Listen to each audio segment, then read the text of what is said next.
योऽन्तः प्रविश्य मम वाचमिमां प्रसुप्तां सञ्जीवयत्यखिलशक्तिधरस्वधाम्ना अन्यांश्च हस्तचरणा श्रवणत्वगादीन् प्राणान्नमो भगवते पुरुषाय तुभ्यम्। नमः सर्वेभ्यः। इस प्रश्न प्रज्ञा ग्रुप के सभी सदस्यों को मेरा सादर नमस्कार। मित्रों, ज्योतिष शास्त्र के जिज्ञासुओं के लिए आज का विषय अत्यंत महत्वपूर्ण है।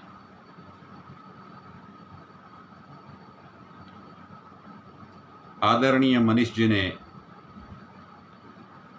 मुझे आग्रहपूर्वक निवेदन किया कि ज्योतिष का महात्म्य, भाग्य, प्रारब्ध, दैवज्ञ के गुण इत्यादि विषयों को अधिकृत करके आप कुछ बताइए। तो मित्रों, ये सब विषय ज्योतिष के लिए अत्यंत महत्वपूर्ण हैं। आइए इस विषयों के विषय में जानकारी प्राप्त करें। सबसे प्रथम बात ज्योतिष शास्त्र के महात्म्य की है। महात्म्य का मतलब होता है महत्व, इम्पोर्टेंस। किसी भी चीज का महत्व हम तभी जान सकते हैं जब उस चीज या विषय को हम पूरा जान ले या उसका पूरा परिचय प्राप्त कर लें। तो ज्योतिष शास्त्र का भी जब तक हम परिचय प्राप्त नहीं करें तब तक उसका महत्व, उसका महात्म्य हम जान नहीं पाएंगे। तो सबसे पहले हमें यह देखना है ज्योतिष शास्त्र क्या है। हमारी संस्कृति सनातन वैदिक संस्कृति है और सनातन वैदिक संस्कृति का प्राचीनतम ग्रंथ है वेद। सनातन शब्द का अर्थ क्या है? न तो जिसका आदि है न जिसका अंत है, उसे हम सनातन कहते हैं। मतलब हमारी संस्कृति कब से शुरू हुई ये भी कोई नहीं कह सकता है, और हमारी संस्कृति का कब अंत होगा ये भी कोई नहीं बता सकता है।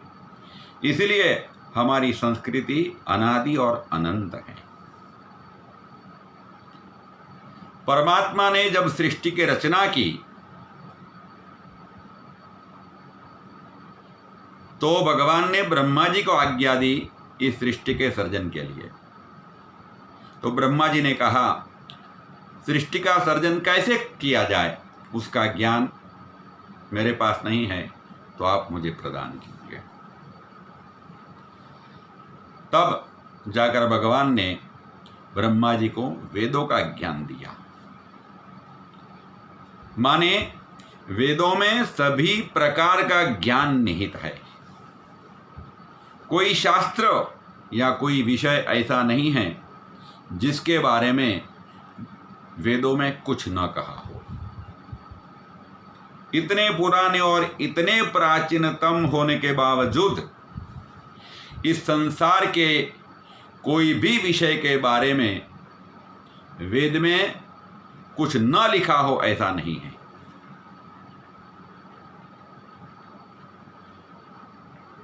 इस वेद में क्या लिखा है वो तो वेद शब्द का अर्थ करने से ही पता चलेगा। वेद शब्द का अर्थ होता है ज्ञान। जो ज्ञान का राशि है, ज्ञान का भंडार है, उसे वेद कहते हैं। ऐसे वेद को समझने के लिए उसके अंगों का अध्ययन करना चाहिए। हमारे शास्त्रों में वेद के 6 अंग बताए हैं। इन 6 अंगों का नामकरण एक श्लोक में बताया है। शब्दशास्त्रम मुखम ज्योतिषम चक्षुषी श्रोत्रमुक्तम निरुक्तं च कल्पः करौ या तो शिक्षास्य वेदस्य सा नासिका पादपद्मद्वयम् छंद आद्यैर्बुधैः। वेद का प्रथम अंग है शब्दशास्त्र।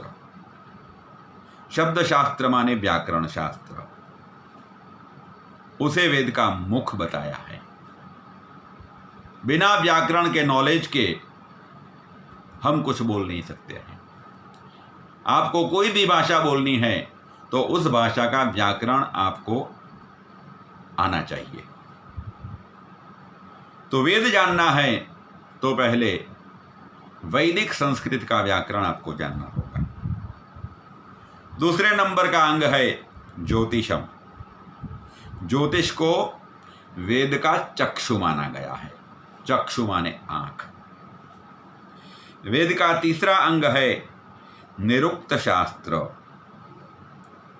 उसको वेद का कर्ण माने कान कहा गया है। निरुक्त शास्त्र में वैदिक शब्दों के अर्थ बताए गए हैं। वेद का चौथा अंग है कल्पशास्त्र। कल्पशास्त्र में विविध सूत्रों के जरिए कई बातें बताई है जो आज का विषय नहीं है, इसलिए हम इसके बारे में नहीं बोलेंगे। वेद का पांचवा अंग है शिक्षा शास्त्र, जिसे वेद की नासिका के रूप में जाना जाता है। वो भी ऐसे देखा जाए तो व्याकरण शास्त्र के अंतर्गत आता है। और वेद का छठा अंग है छंद शास्त्र, जिसे वेद का पैर कहते हैं। छंद माने मंत्रों के जो वर्ण है उनको निश्चित वर्णों की मात्रा में निबद्ध करके रखना, उसे छंद कहते हैं। ये सभी अंगों का सम्यक अध्ययन करने से ही वेद का ज्ञान हो सकता है, क्योंकि इन सभी अंगों का जब तक हम अध्ययन नहीं करेंगे तो अंगी को नहीं जान पाएंगे। तो सभी शास्त्रों का अध्ययन तो हम कर नहीं सकते हैं। हमारा मुख्य विषय है ज्योतिष। तो ज्योतिष के बारे में ही हम कुछ जानना चाहेंगे। ज्योतिष का महत्व बताते हुए हमारे शास्त्र में एक पद्य मिलता है। यथा शिखा मयूराणाम नागानाम मणयो यथा तद्वद वेदांग शास्त्राणाम ज्योतिषम मूर्धनि संस्थितम। यथा शिखा मयूराणाम, जैसे मयूर के सर पे शिखा होती है। नागानाम मणयो यथा, और नाग के मस्तक पर जैसे मणि विराजमान होता है, तद्वत ठीक उसी तरह वेदांग शास्त्राणाम, वेद के अंगभूत जो भी शास्त्र हैं उन सभी शास्त्रों में ज्योतिषम मूर्धनि संस्थितम, इन सभी शास्त्रों में ज्योतिष का स्थान मूर्धन्य है। ज्योतिष को हम शास्त्र कहते हैं। तो ज्योतिष शास्त्र शब्द का पहले अर्थ जाने। ज्योति का अर्थ होता है प्रकाश, और प्रकाश ज्ञानवाचक शब्द है। तो जो हमें ज्ञान प्रदान करे ऐसा शास्त्र वो ज्योतिष शास्त्र है। और शास्त्र शब्द का अगर अर्थ देखा जाए तो शास्ति तत्शास्त्रम, जो शासन करे माने अनुशासन करे हम हमारे पे, उसे शास्त्र कहते हैं। इसका मतलब ये हुआ कि जब तक हम शास्त्र के अनुशासन में रहते हैं हमें कोई प्रॉब्लम नहीं आती, लेकिन जैसे हम शास्त्र के अनुशासन से बाहर निकल जाते हैं, यानी कि हम शास्त्र के आदेशों का उल्लंघन करते हैं, तब प्रॉब्लम आनी शुरू हो जाती है। तो इसी तरह ज्योतिष एक शास्त्र है जो अनुशासन करते हुए जीवन जीने का और सुखी होने का मार्ग दिखाता है।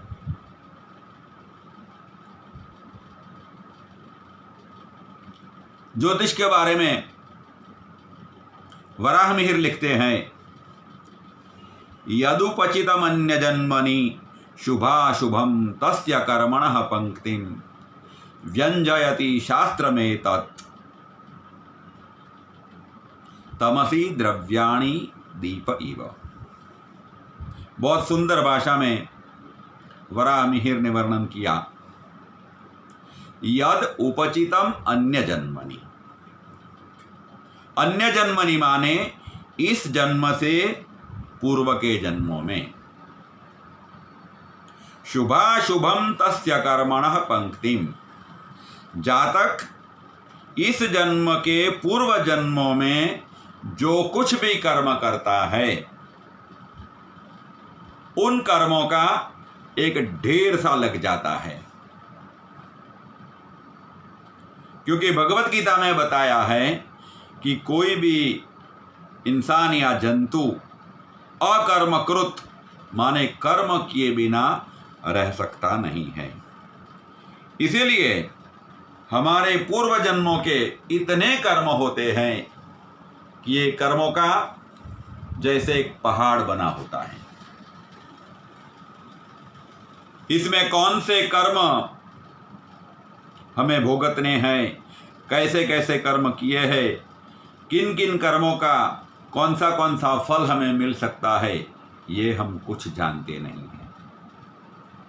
जैसे एक अंधेरे कमरे में सभी चीज़ें रखी हुई होती हैं, लेकिन जब तक दिया नहीं जलता है तब तक हमें कुछ नहीं दिखता है। ठीक उसी तरह जब तक हमारे सामने जन्म कुंडली प्रस्तुत नहीं की जाती है तब तक उस जातक ने अपने पूर्व जन्म में कौन से कर्म किए हैं वो हम नहीं जान सकते। इससे भी ज्योतिष शास्त्र का महत्व प्रतिपादित होता है। वराह मिहिर एक बड़े ज्योतिषी थे। वो विक्रमादित्य महाराज की सभा में विराजमान होते थे और उनका नाम मिहिर था, लेकिन उन्होंने आगाही की थी कि विक्रमादित्य के पुत्र की मृत्यु वराह से होगी और इनकी आगाही सत्य हुई। इसलिए विक्रमादित्य राजा ने वराह का अवार्ड प्रति उनको दिया, तब से उनका नाम वराह मिहिर हुआ। यह स्टोरी बहुत लंबी है, लेकिन आप इसे कृष्णमूर्ति जी की second reader fundamental principles of astrology में देख सकते हैं। उसमें ये पूरी स्टोरी बताई गई है। तो ज्योतिष से पूर्व जन्म के जो कर्म हैं वो कैसे हैं, उनका फल क्या होता है, ये सब की जानकारी हमें प्राप्त हो सकती है। अब बात आती है कर्म की। तो कर्मों का फल हम भोगते हैं और उन कर्मों का फल क्या होता है वो ज्योतिष शास्त्र बताता है। इसलिए यह भी उचित होगा कि ज्योतिष शास्त्र और कर्म का सिद्धांत एक सिक्के की दो पहलू है। कर्म का सिद्धांत क्या है ये जानने के लिए हमें पहले कर्म क्या है ये जानना होगा। संस्कृत में क्री धातु है। क्री मतलब करना, हिंदी में करना, इंग्लिश में कहते हैं टू डू। ऐसे करना, खाना, पीना, उठना, बैठना, आना, जाना, ये सब क्रियाएं होती है। क्रिया में जब तक कर्तृत्व नहीं मिलता तब तक ये क्रिया कर्म नहीं बनती। जैसे जाना ये क्रिया है, लेकिन कौन जा रहा है? तो जवाब मिले कि मैं जा रहा हूं, तब जा रहा हूं ये कर्म होगा। और कौन जा रहा है? तो मैं जा रहा हूं, तो जाने वाला मैं हुआ, इसलिए क्रिया में कर्तृत्व मेरा हुआ। और मैं को संस्कृत में अहम बोलते हैं। तो इसका मतलब हुआ अहं करोति इति भावः। जब क्रिया के साथ मैं करता हूं ऐसा भाव जुड़ता है तब क्रिया कर्म बनती है। और जब कर्म बनती है तभी उसका फल उत्पन्न होता है, और उसका फल एक क्रिया के करने वाले को प्राप्त होता है। फिर ये पुण्य कर्म हो या पाप कर्म हो। अब हम देखेंगे कि कर्म कितने प्रकार के होते हैं। तो ऐसे तो कर्म के कई प्रकार बताए जाते हैं। हम जानते हैं कि क्रियमाण कर्म होता है, संचित कर्म होता है, प्रारब्ध कर्म होता है। कर्मकांड की दृष्टि से देखा जाए तो नित्य कर्म होते हैं, नैमित्तिक कर्म होते हैं, प्रायश्चित्त कर्म होते हैं, उपासना कर्म होते हैं, काम्य कर्म होते हैं। ऐसे अलग अलग तरीके से कर्म के बहुत सारे प्रकार किए जा सकते हैं। लेकिन जब तक ज्योतिष शास्त्र का संबंध है,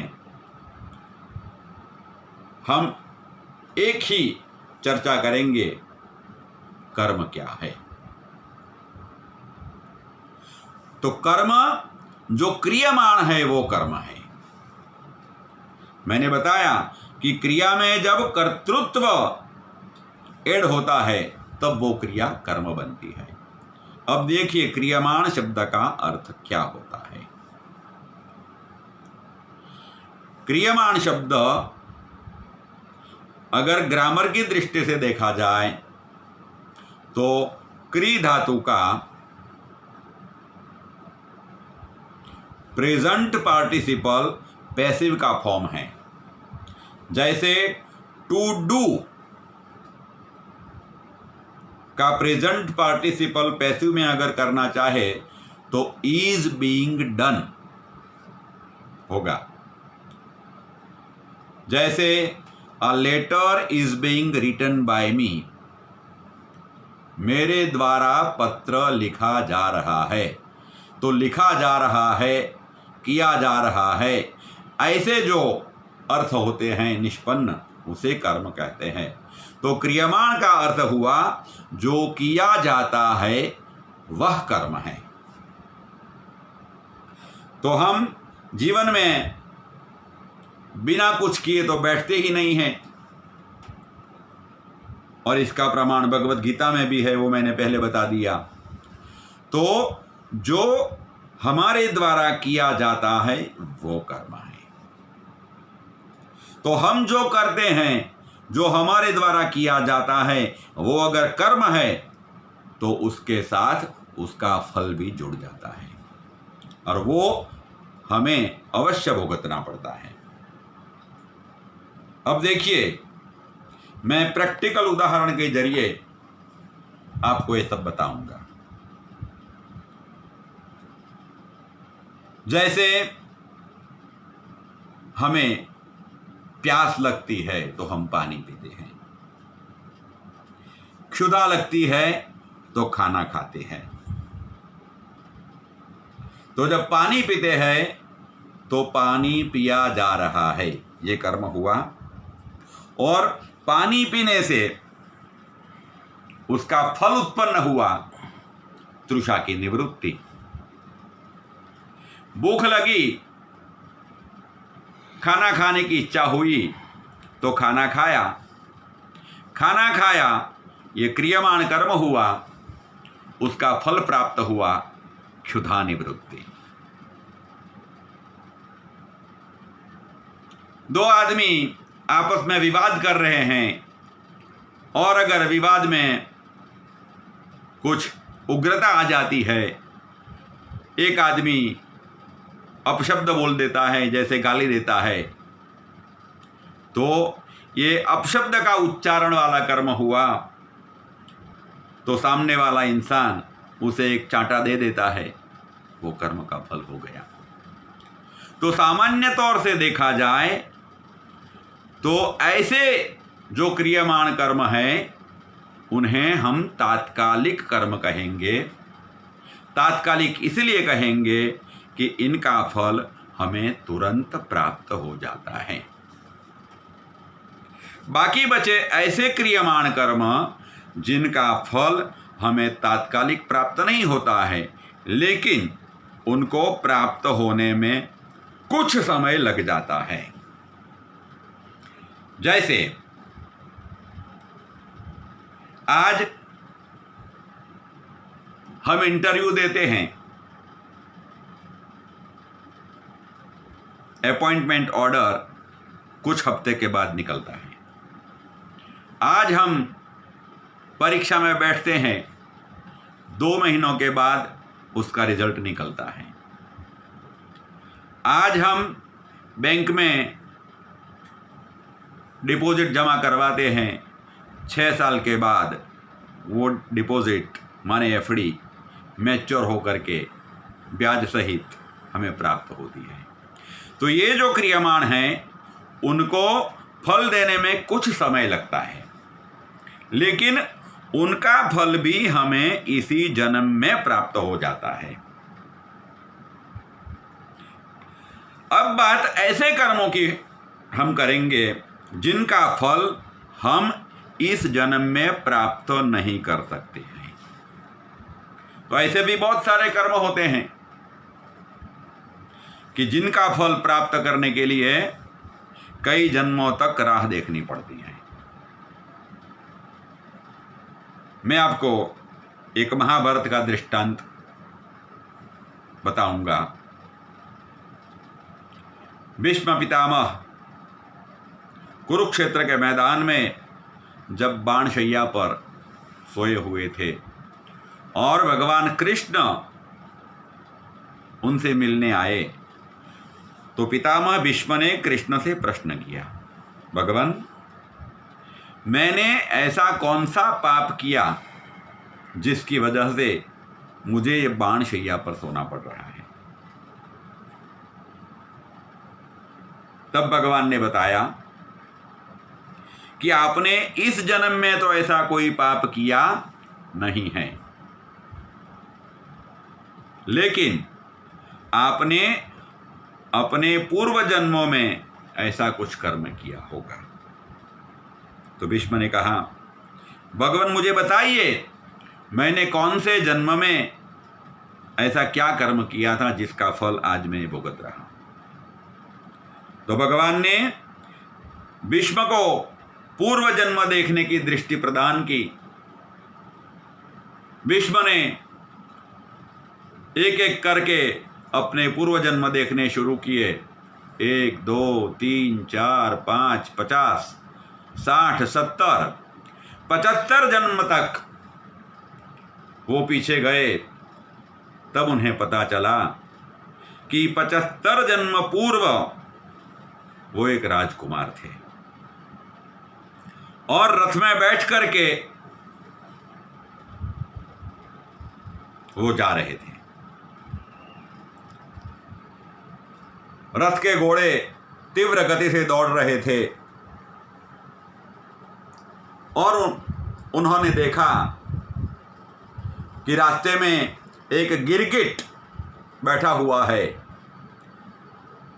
अगर एक क्षण का भी विलंब हो जाएगा तो वो गिरगिट रथ के पहिए के नीचे कुचल कर मर जाएगा। भीष्म ने तुरंत तरकस से एक तीर निकाला और इस तीर की फणा पे उस गिरगिट को लेकर के साइड में रख दिया। रथ आगे निकल गया। उन्होंने कहा, भगवान मैंने तो गिरगिट को बचा लिया, फिर मेरी ये हालत क्यों है? भगवान ने कहा, जल्दबाजी मत कीजिए, आगे भी देखिए गिरगिट का क्या हाल हुआ। फिर भीष्म ने अवलोकन शुरू किया। उन्होंने देखा कि उन्होंने जब गिरगिट को उठा करके रास्ते के साइड में रखा तो साइड में एक बबूल का पेड़ था। उस बबूल के ऊपर वो गिरगिट गिरा और गिरगिट के शरीर में बबूल के सारे कांटे चुभ गए और इस गिरगिट की मृत्यु हो गई।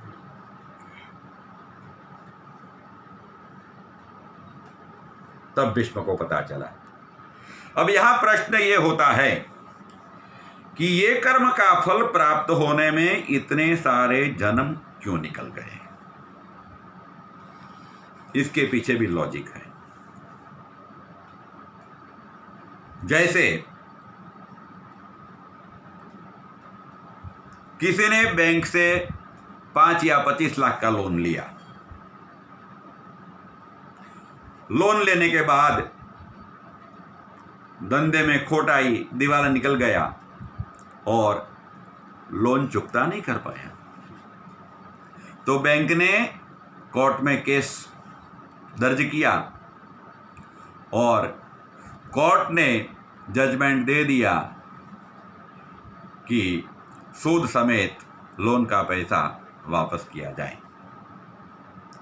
कोर्ट ने जजमेंट तो दे दिया, लेकिन जिसने लोन लिया था उसके पास न तो कोई प्रॉपर्टी है न तो कोई पैसे है, तो वो कहां से देगा?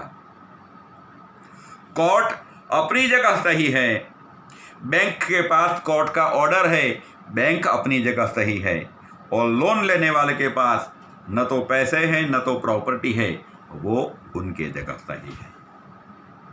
अब बात आगे चलती है। कुछ सालों के बाद उस व्यक्ति जिसने लोन लिया था वो कुछ मेहनत करके नया धंधा शुरू करता है और 5-10 साल में उनका धंधा फिर से प्रॉफिट करने लगता है और वो करोड़ रुपया कमा लेता है। तब बैंक वाला वो अपना जजमेंट लेके उसके पास वसूली किए जा सकता है और तब उस व्यक्ति को पैसे देने पड़ते हैं। तो जो फल है वो फल भुगतने की जब तक आपके पास क्षमता नहीं आ जाती है तब तक वो फल राह देखता है। तो भीष्म का भी ये कर्म था कि उनको बाणशैया पे सोना है, लेकिन उसके पुण्य इतने थे कि जब तक इन सारे पुण्यों का क्षय न हो जाए तब तक इनको ये फल प्राप्त नहीं हो सकता। इसलिए 75 जन्म तक इस फल को राह देख करके बैठना पड़ा। तो ऐसे कर्म जो फल देने के लिए राह देखते बैठे हुए होते हैं, उन कर्मों को हम संचित कर्म के नाम से जानते हैं। ये कोई कर्म का अलग प्रकार नहीं है तो क्रियमाण ही, लेकिन उसने अपना फल प्रदान नहीं किया है। तो जैसे क्रियमाण माने किया जा रहा है, इसी तरह संचित शब्द का अर्थ भी होगा।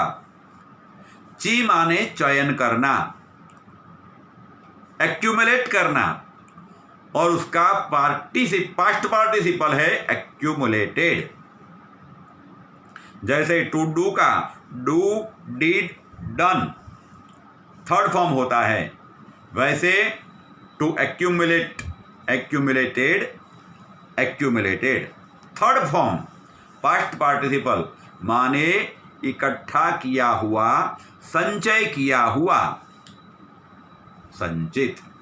जो जो कर्म अपने फल देने में समर्थ नहीं हुए हैं, मतलब जो अपना फल देने चाहते हैं लेकिन फल देने का समय जिन कर्मों को प्राप्त नहीं हुआ है, उन कर्मों को संचित कर्म कहा जाता है।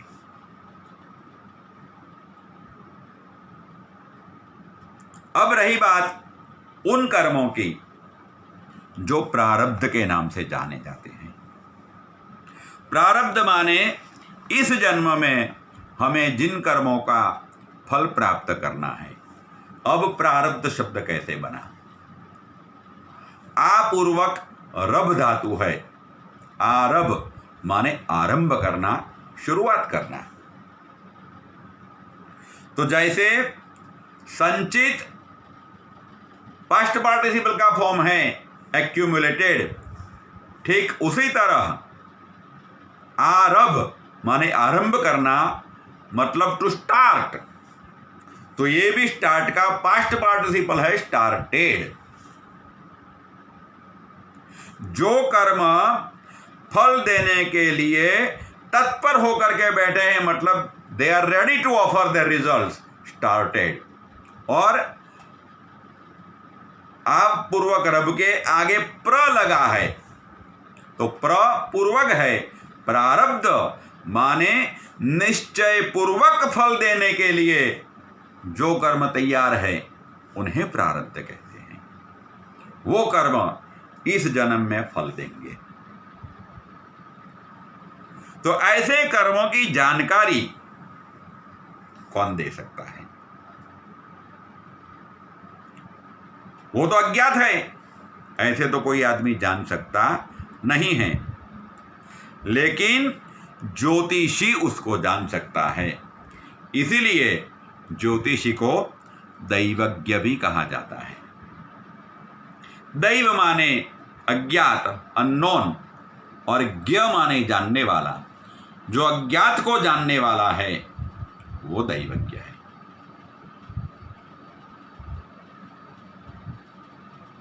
तो ऐसा दैवज्ञ, ऐसा जो ज्योतिषी है, वो ही सही मायने में फलित का दर्शन कर सकता है। तो दैवज्ञ कौन बन सकता है? दैवज्ञ के लक्षण क्या है? दैवज्ञ के पास कौन से गुण होने चाहिए? ये सब भी हमें अलग से जानना चाहिए। तो हमारे ज्योतिष के बहुत बड़े आचार्य पराशर हुए, जिनके नाम से पराशरी ज्योतिष पद्धति प्रचलित है।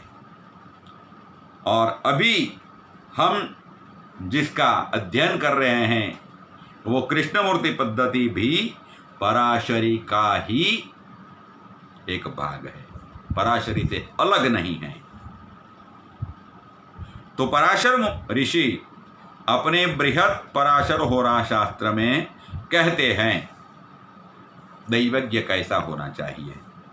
वो कहते हैं गणितेषु प्रविज्ञो यः प्रवीणो यः शब्दशास्त्रे कृतश्रमः न्यायविद् बुद्धिमान देश दिक्कालज्ञो जितेन्द्रियः ऊहापोहपटुर्होरा स्कंदश्रवणसम्मतः मैत्रेय सत्यतां याति तस्य वाक्यम न संशयः। पराशर और मैत्रेय जी का संवाद है, और पराशर जी मैत्रेय जी को कहते हैं कि हे मैत्रेय, ऐसे दैवज्ञ के वाक्य सत्य होते हैं, इसमें कोई संशय नहीं है। तो ऐसा दैवज्ञ माने कौन सा दैवज्ञ? अब बताते हैं वो दैवज्ञ कैसा होना चाहिए। तो पहले बताते हैं गणितेषु प्रवीणः। गणित शास्त्र का अच्छा जानकार होना चाहिए। आप सब जानते हैं कि गणित का कितना महत्व है। पहले हम 12 राशि और नवग्रह की जानकारी रखते थे। अब 12 राशि के साथ 27 नक्षत्रों की जानकारी हुई। 27 नक्षत्रों के सब डिवीज़न किए तो 249 सब लॉर्ड की जानकारी हुई, और उन्हीं एक एक सब लॉर्ड के 9 डिवीज़न किए तो सब लॉर्ड, और उनका भी सब डिवीज़न किया तो सब लॉर्ड की भी जानकारी होती है। ऐसे गणित बहुत सूक्ष्म विषय है। गणित शास्त्र का ज्ञान इसलिए जरूरी है कि गणित के ज्ञान से हमारी बुद्धि का विकास होता है। हमारी बुद्धि तर्कशील होती है। जो गणित नहीं जानता है उनकी बुद्धि तर्कशील नहीं हुई। और इस शास्त्र में जहां आपको कुंडली का फल कथन करना होता है, वहां तर्कशास्त्र का ज्ञान भी आवश्यक है, और तर्क का ज्ञान पाने के लिए गणित का ज्ञान अत्यंत आवश्यक है। तो गणितेषु प्रवीणः। दूसरी बात यह है, शब्दशास्त्रे कृतश्रमः। शब्दशास्त्र माने व्याकरण का भी अध्ययन होना चाहिए, क्योंकि हमारे सारे शास्त्र संस्कृत भाषा में लिखे गए हैं। ऐसे तो आपको हिंदी में और अन्य भाषा में भी ट्रांसलेशन मिल जाएगा, लेकिन संस्कृत भाषा का अर्थ जब तक आप संस्कृत सही ढंग से नहीं जानेंगे तब तक अर्थ पता नहीं चलेगा। इसलिए संस्कृत भाषा का ज्ञान आवश्यक है, और संस्कृत भाषा का ज्ञान व्याकरण से ही प्राप्त होता है। इसलिए कहा न्यायशास्त्रे कृतश्रम, शब्दशास्त्रे कृतश्रमः। तीसरा लक्षण बताते हैं न्यायविद, न्याय शास्त्र को जानने वाला। यहां पर न्याय का संबंध लॉ से नहीं है, यहां पर न्याय का संबंध है न्याय दर्शन, मतलब लॉ ऑफ नेचर। तो लॉ ऑफ नेचर जानने के लिए दर्शन शास्त्रों का अभ्यास भी जरूरी है। एक उदाहरण मैं बताऊं, जैसे ये पूरी सृष्टि पंच महाभूतों की बनी हुई है, पृथ्वी, जल, तेज, वायु और आकाश। इनका अभ्यास हम राशियों के बारे में जब जानेंगे तब पता चलेगा। तो कई राशियां जल तत्व की होती है, कई राशियां अग्नि तत्व की होती हैं। अब अग्नि और जल के बीच में परस्पर विरोध होता है।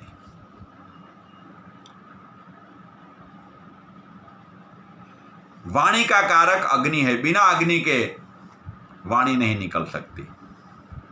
हम मुख से बोलते हैं, और शास्त्र कहता है, हमारे वेद कहते हैं, मुखात अग्नि ही अजायत। मुख से अग्नि की उत्पत्ति बताई, इसलिए मुख से आवाज निकलती है। अब हम जल में गोता लगा के बोलने का प्रयास करेंगे तो बोल नहीं पाएंगे, क्योंकि जल अग्नि तत्व का विरोधी है। इसे बोलते हैं नेचुरल लॉज। तो इनका ज्ञान भी आवश्यक है। बुद्धिमान, दैवज्ञ के पास बुद्धि भी होनी चाहिए। बिना बुद्धि के कुछ हो सकता नहीं है। देश कालज्ञ, देश और काल का ज्ञान होना चाहिए। देश माने स्थान विशेष, काल माने समय विशेष। जैसे आप प्राचीन ग्रंथ पढ़ेंगे तो उसमें लिखा होगा कि अगर इस प्रकार के योग हो तो कन्या का विवाह 8 साल में हो जाता है। अब आज के समय के परिप्रेक्ष्य में अगर देखा जाए तो 8 साल की उम्र की लड़की का ब्याह होना गैर कानूनी होता है। तो ये देश और काल का ज्ञान भी दैवज्ञ के लिए बहुत जरूरी है। फिर आगे देखा जाए तो दैवज्ञ को जितेंद्रिय होना चाहिए।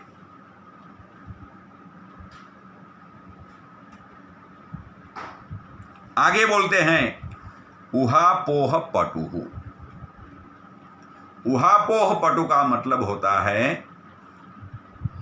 कि जब कुछ शास्त्रीय चर्चा हो तो अपने मत को प्रतिपादन करने की सही क्षमता वाला हो। आपका जो मत है उसको आप सही ढंग से अगर प्रतिपादित नहीं कर सकते हैं तो कोई आपकी बात का स्वीकार नहीं करेगा।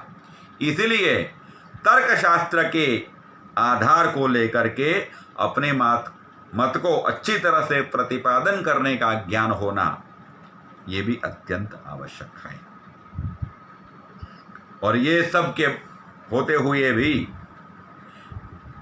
ज्योतिष का जो 3 स्कंद बताया है, सिद्धांत, संहिता और होरा, इन तीनों स्कंदों का सूक्ष्मता से अध्ययन करना चाहिए। तो इन गुणों वाला ज्योतिषी अगर ये 3 स्कंद वाला ज्योतिष का अध्ययन सही ढंग से कर लेता है तब उनके मुंह से निकले हुए वाक्य कभी भी असत्य नहीं हो सकते हैं।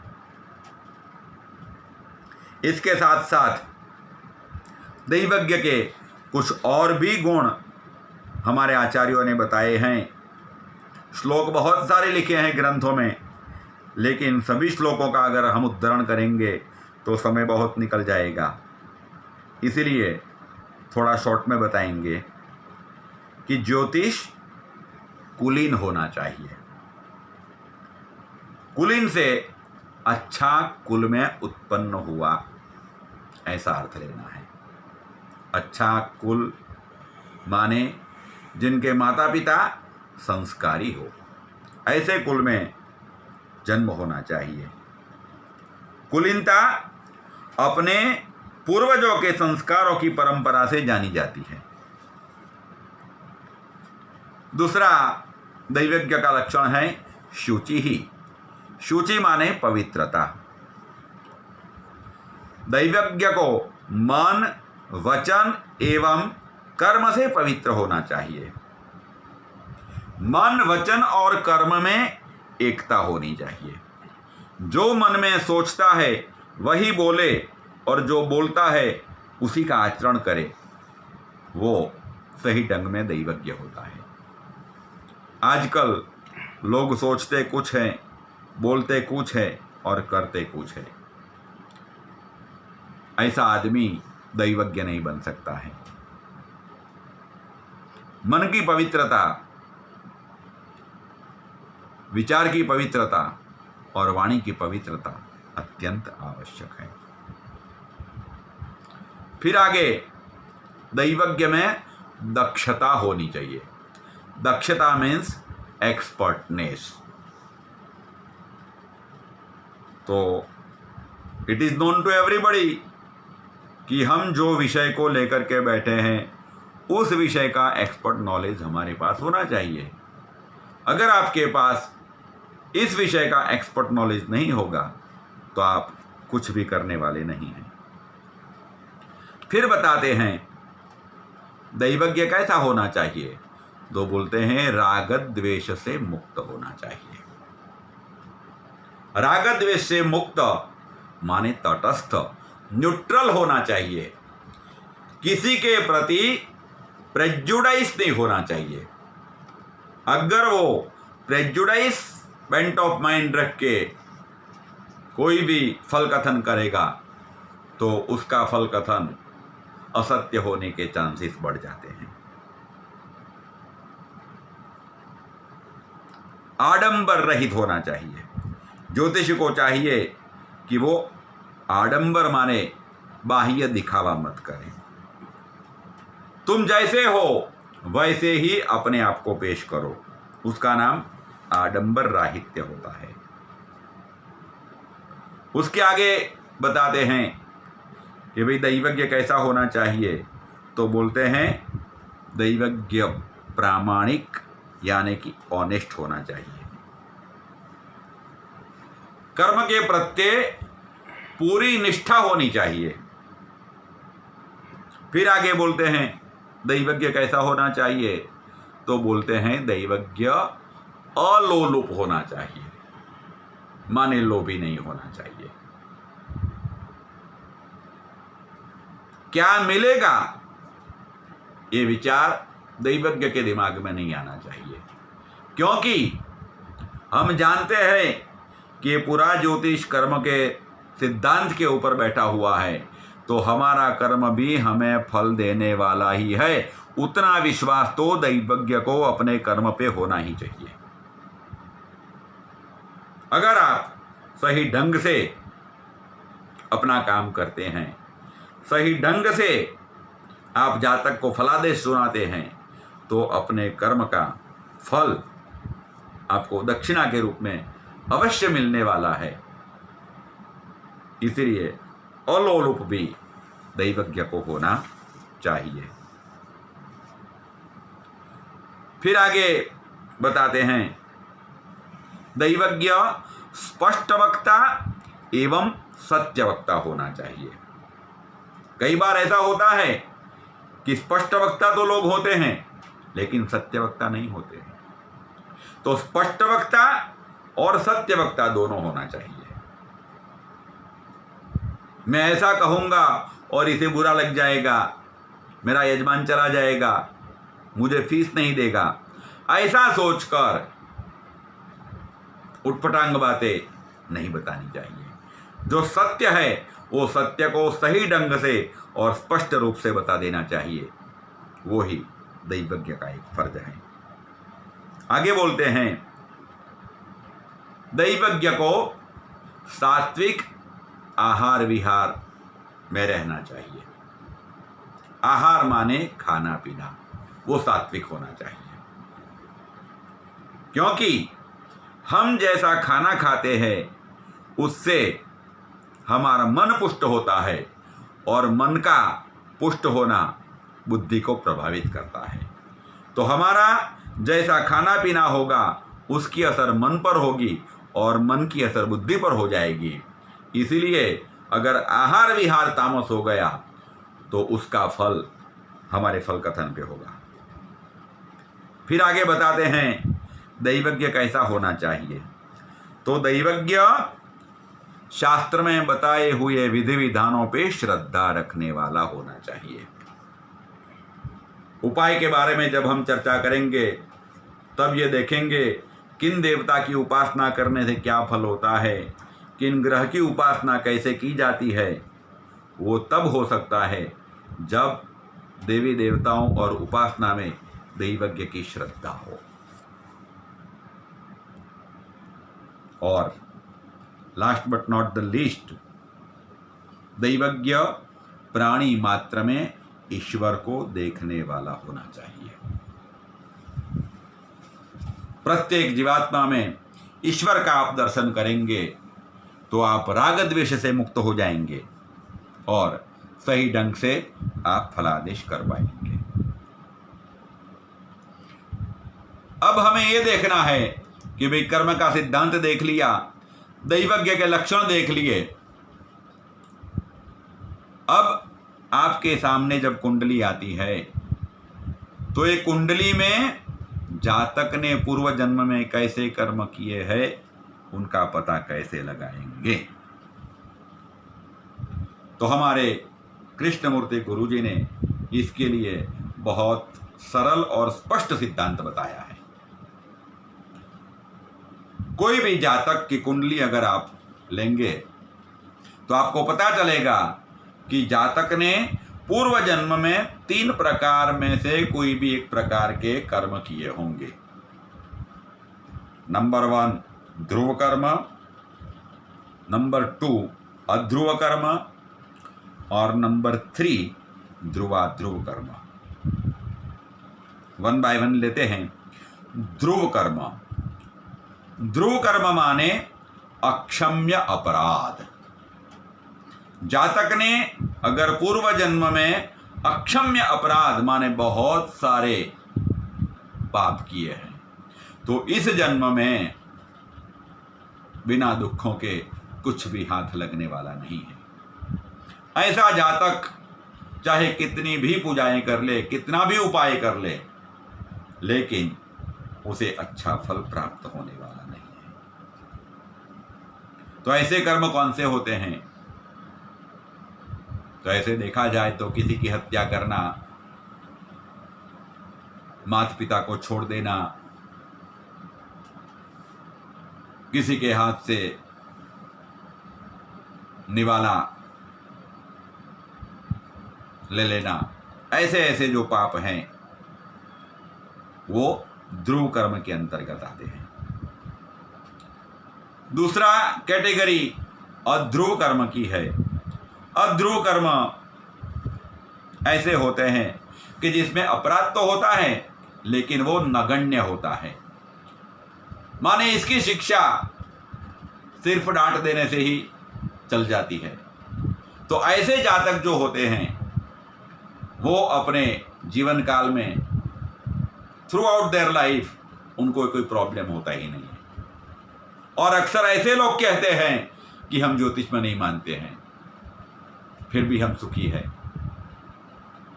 तो ये ज्योतिष में मानना या नहीं मानना ये बात अलग है, लेकिन ये सुखी इसलिए हैं कि इन लोगों ने पूर्व जन्म में अध्रुव कर्म किया है, माने पूर्व जन्म में नगण्य अपराध है। उन्होंने ऐसे कोई खास बुरे काम नहीं किए हैं जिसके फलस्वरूप ये इस जन्म में सुख भोगत रहे हैं। अगर इस जन्म में बुरे कर्म करेंगे तो आने वाले जन्म में अवश्य बुरा फल पाएंगे। और तीसरा जो है वो ध्रुव कर्म माने सामान्य अपराध, दोनों का मिश्रण है वो। ऐसे लोगों को ज़्यादा प्रयत्न करने से सफलता मिलती है। अब कैसे जाने कि हमारे सामने जो जातक बैठा है वो ध्रुव कर्म वाला है, अध्रुव कर्म वाला है या ध्रुव कर्म वाला है? तो कृष्णमूर्ति जी ने एक सुंदर प्रिंसिपल बताया कि देखिए, कुंडली का प्रथम जो स्थान है वो जातक स्वयं है। कुंडली का 9वां स्थान जो है वो भाग्य स्थान है, माने प्रारब्ध है। और कुंडली का 5वां स्थान है वो 9वें से 9वां माने प्रारब्ध का प्रारब्ध है। तो 1, 5 और 9 स्थान जो है वो कुंडली में अत्यंत महत्वपूर्ण स्थान है, जिनको पराशरी पद्धति में त्रिकोण स्थान भी कहते हैं। और लघु पराशरी में एक श्लोक आता है, सर्वे त्रिकोण नेतारः सर्वे शुभ फल प्रदाः। त्रिकोण स्थान के जो मालिक ग्रह होते हैं वो हमेशा शुभ फल ही प्रदान करते हैं, फिर चाहे वो नैसर्गिक पाप ग्रह भी क्यों न हो। ऐसे त्रिकोण स्थानों का महत्व है।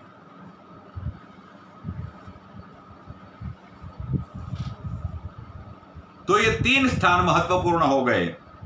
अब जातक का जब जन्म होता है तो जन्म लग्न, फिर जन्म का जो चंद्र होता है वो मन, और दशानाथ एवं मुक्तिनाथ जो जन्म हुआ उस समय में प्राप्त होने वाले फलों का निर्देश करते हैं। तो ये जो बातें हैं उनका हम 2 भाग कर देंगे। पहले भाग में आएगा दशानाथ, भुक्तिनाथ, चंद्र और लग्न, और दूसरे भाग में आएगा गुरु जो भाग्य का कारक है और 9वें स्थान का अधिपति माने जो भाग्येश है। तो गुरु और भाग्येश ये पूर्व जन्म के सत्कर्मों के सूचक हैं। तो जिन जातक की कुंडली में गुरु और भाग्येश दोनों का संबंध जन्म लग्न, लग्नेश, चंद्र, दशानाथ और भुक्तिनाथ के साथ दृष्टि या युति से हो जाता है, ऐसा जातक अध्रुव कर्म करने वाला होता है। माने उसके जीवन में प्रॉब्लम्स नगण्य होते हैं, माने जैसे न जैसे होते हैं। जिस जातक की कुंडली में दशानाथ, भुक्तिनाथ, चंद्र और लग्न का गुरु या भाग्यश के साथ कोई संबंध नहीं बैठता है, वैसे जातक ध्रुव कर्म वाले होते हैं, जिनके जीवन में हर एक प्रकार के प्रॉब्लम्स आते हैं। जितनी मेहनत करते हैं उसके प्रमाण में उन्हें फल प्राप्त नहीं होता है। और जिनके कुंडली में चंद्र लग्न दशानाथ या भुक्तिनाथ के साथ गुरु या भाग्येश दोनों में से एक का कहीं संबंध हो जाता है, तो वे ध्रुव कर्म वाले जातक होते हैं। उनको उपासना, पूजा पाठ, दान इत्यादि उपायों से लाभ होता है। ऐसे तो ज्योतिष शास्त्र में कृष्णमूर्ति गुरुजी ने बताया है कि इस ब्रह्मांड में कोई भी घटना घटती है तो वो आकस्मिक नहीं घटती है। मतलब उनका कहना है कि whatever happens in this universe is predestined. There is nothing like accident in this universe. तो कोई भी घटना आकस्मिक घटती नहीं है, सभी घटनाएं पूर्व निर्धारित होती है, जिसे हम डेस्टिनी कहते हैं। Destiny can not be changed, और वही हमारे शास्त्र में लिखे हुए शब्दों से मिलते हैं। यद विधिना ललाट लिखितम तत्प्रंछितुम कः क्षमः। यद विधिना, जो विधि माने विधाता ने लिखा है हमारे भाग्य में, तत्प्रंछितुम, इसको मिटाने वाला इस दुनिया में कोई नहीं है। तो जो कर्म हम पूर्व जन्म में करके आए हैं उनका फल हमें अवश्य भुगतना है, और भुगतने के बाद ही हम कुछ प्राप्त कर सकते हैं। तो अगर जीवन में सुखी होना है तो धर्म, अर्थ, काम और मोक्ष, इन 4 पुरुषार्थों की प्राप्ति के लिए पहले धर्म का स्थान है। धर्म के पालन करते हुए धर्म के मार्ग से ही अर्थ का उपार्जन करे, और धर्म में बताए हुए मार्गों से ही चल करके काम माने इच्छाओं की परिपूर्ति करे, तभी हमें मोक्ष की प्राप्ति होती है। ये ज्योतिष शास्त्र का और वेद का अटल सिद्धांत है। तो आज के लिए बस इतना। अगर भविष्य में मौका मिलेगा तो आगे कुछ विषय लेकर के चर्चा करेंगे। अस्तु।